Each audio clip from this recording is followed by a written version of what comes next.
Hello tout le monde, je suis ravie de vous retrouver aujourd'hui dans cette nouvelle vidéo. Alors dans cette vidéo, comme vous avez bien pu le lire dans le titre, je vais vous dire comment est-ce que vous pouvez faire pour exercer la médecine en Allemagne venant bien évidemment d'un pays étranger.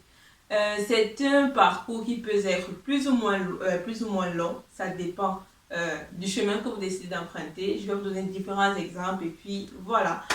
Vous pourrez aussi vous l'emprunter parce que c'est une question que je reçois souvent en DM sur Instagram du coup. Si vous ne me suivez pas encore sur Instagram, n'hésitez pas à le faire. Je vais vous mettre ça en barre d'infos et on commence tout de suite la vidéo.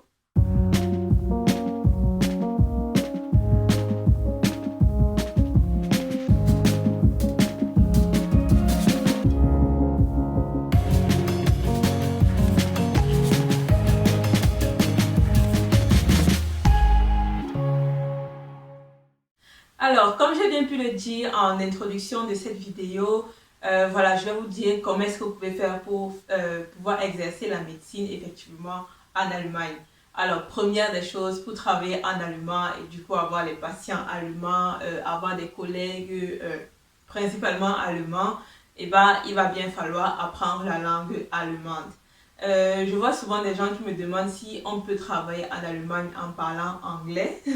Pour avoir vu ça à l'hôpital, je peux vous dire que, en tout cas, des gens qui faisaient le stage et qui venaient d'autres pays, je peux vous dire que c'est complètement compliqué. C'est pratiquement impossible en fait. À part communiquer avec un de tes collègues qui lui parle également anglais, tu ne pourras pas faire autre chose. Tu ne pourras pas communiquer directement avec les patients parce que la plupart des patients, eh ben, ils ne vont pas parler. Surtout qu'à l'hôpital, on retrouve plus des personnes âgées. Ils ne vont pas te parler en anglais. Donc, il serait préférable que tu commences à t'y mettre, à apprendre la langue allemande. Alors, ce que moi je peux conseiller et que je n'ai pas fait et que j'ai vu que j'aurais dû le faire, c'est de commencer à apprendre l'allemand déjà dans votre pays où vous vous trouvez actuellement. Donc, si vous vous retrouvez dans un pays en Afrique ou alors dans un autre pays en Europe, que sais-je, commencez déjà à apprendre l'allemand là-bas. Ici, en Allemagne, les cours d'allemand coûtent très cher. Bien que très, c'est relatif. N'empêche que quand tu viens dans un pays et que tu n'as pas accès au travail, te retrouver à payer 420 € par niveau, parce que encore il faut savoir, quand je dis souvent par niveau, les gens pensent qu'on dit A1 et du coup tu payes 420 €. Non, ce qui te coûte 420 € c'est le sous-niveau, parce que dans le A1, il y a le A11 et ensuite le A12. Donc ce A11 là te coûte 420 €. Le A12 va te coûter également 420 €. Donc tu vois bien que juste pour avoir le A1, et tu n'es même pas à la porte de pouvoir exercer, de pouvoir parler, à part dire Guten Tag. Franchement, tu as déjà dépensé 840 €. Donc, je conseille vivement, si vous vous trouvez peu importe dans quel pays, trouver un centre de langue dans lequel vous pourrez apprendre l'allemand. Et ensuite, venir ici en Allemagne juste pour faire l'examen qui va suivre. Cet examen-là, eh bien, ça peut être soit vous étudiez jusqu'au niveau B1, B2, bien que je conseille jusqu'au niveau B2. Ainsi, quand vous arrivez en Allemagne, vous pourrez directement aller composer, aller faire votre examen du C1 Fachsprache. Du coup, le C1 Fachsprache, c'est le Fachsprachprüfung. J'en ai déjà parlé dans plusieurs de mes vidéos. Je vous mettrai la playlist de ces différentes vidéos-là en dessous, en bas de description, ou alors ici en haut, où il y a le i. Et vous n'avez qu'à cliquer et aller voir en fait. Du coup, voilà.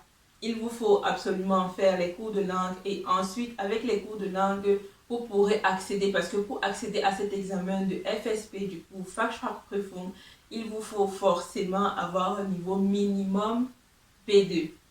Maintenant, quand il s'agit de trouver le travail, il y en a souvent qui mettent les annonces et qui demandent un niveau de langue C1. Mais déjà, avec le B2, tu peux facilement t'intégrer et pouvoir parler l'allemand. Donc, c'est le minimum, parler la langue. Et pour la seconde étape, eh bien, j'ai déjà entamé, en fait, c'est donc de passer l'examen du FSP, Fachsprachprüfung. Cet examen-là, je ferai une vidéo spécialement pour vous en parler parce que ça mérite une vidéo entière. Et voilà, vous faites cet examen. Maintenant, pour ceux qui ont étudié dans un pays de l'Union européenne, vous arrêtez à là. Vous n'avez pas besoin de faire autre chose.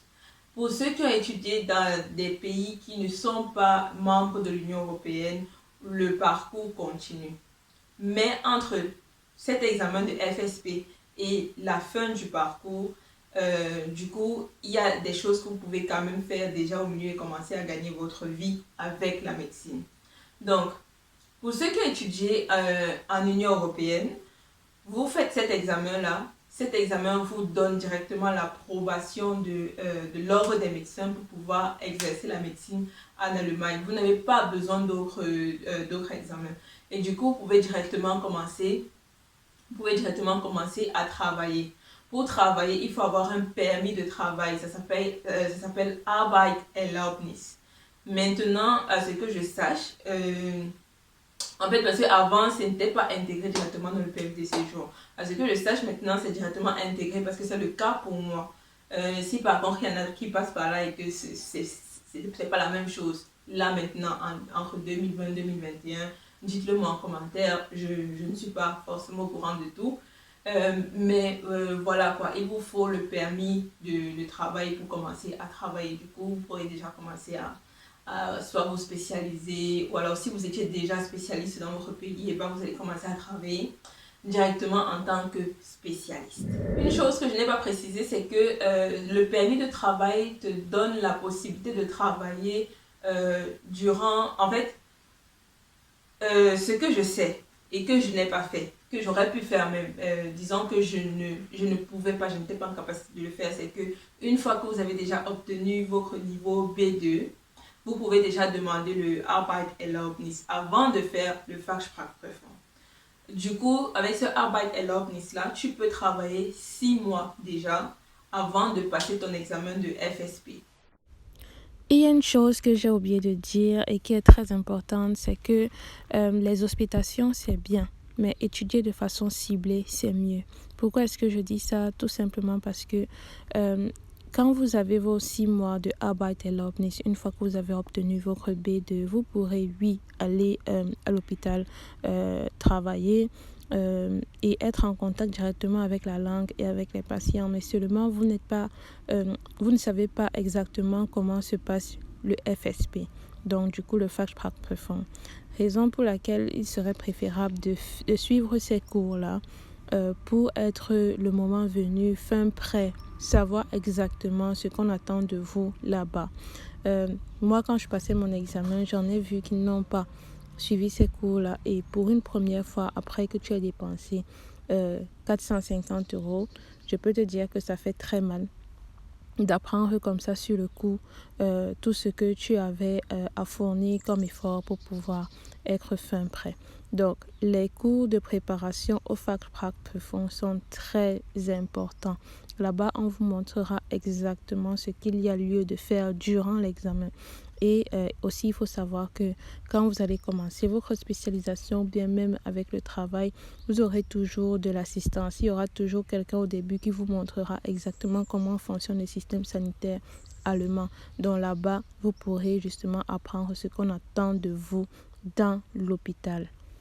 Du coup, ça te met directement en contact avec les patients, directement en contact avec les collègues et ça te prépare encore mieux pour ton Fachsprachprüfung. Ou alors aussi, il y a les hospitations. En fait, j'ai déjà fait d'autres vidéos dessus. Je ne vais pas revenir sur le sujet. Je fais les hospitations pour te préparer et tout.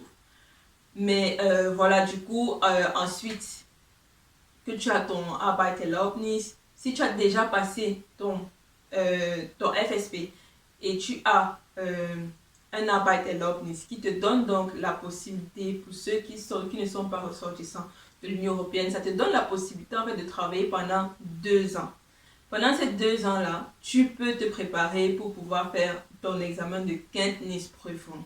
Le Kenntnisprüfung, c'est l'examen qui va donc tester tes connaissances médicales. Parce que le Fachsprachprüfung se concentre uniquement sur ta capacité à communiquer avec les autres dans le domaine médical, donc du coup à l'hôpital, au praxis et consorts. Donc voilà la différence entre ces 2 examens-là. Le Fachsprachprüfung te teste sur la langue. Par contre, le Kenntnisprüfung te teste sur tes connaissances médicales. Et donc, pour tous ceux qui n'ont pas étudié dans les pays de l'Union européenne, que vous soyez originaire de là ou pas, peu importe, tant que votre diplôme n'est pas de l'Union européenne, vous allez devoir passer cet examen de Kenntnisprüfung. Après quoi, c'est bon. Vous pouvez faire tout ce que vous voulez. Donc, du coup, continuez votre spécialisation parce que les spécialisations ici durent entre 5 et 6 ans. Du coup, juste avec ton Arbeiterlaubnis, tu ne pourras pas finir ta spécialisation. Ça te donne, tu auras juste une tranche de 2 ans. Du coup, tu pourras déjà faire tes 2 premières années de spécialisation. Mais il faudrait que, avant la fin de ces 2 ans-là, que tu réussisses ton examen de Kenntnisprüfung. Moi, je n'ai pas eu besoin de le faire parce que, comme vous le savez, j'ai eu à étudier en Italie et directement après mon Fachsprachprüfung, j'ai obtenu mon approbation. Alors, ce sera tout pour cette vidéo. J'espère qu'elle vous aura été édifiante. Et puis, si vous avez d'autres questions, s'il y a des choses qui n'ont pas été claires pour vous, n'hésitez pas à me mettre ça en commentaire et je vais répondre ou sinon faire une vidéo par rapport à ça. Et puis, je vous dis à très bientôt sur ma chaîne pour de futures vidéos. Bisous. Mouah.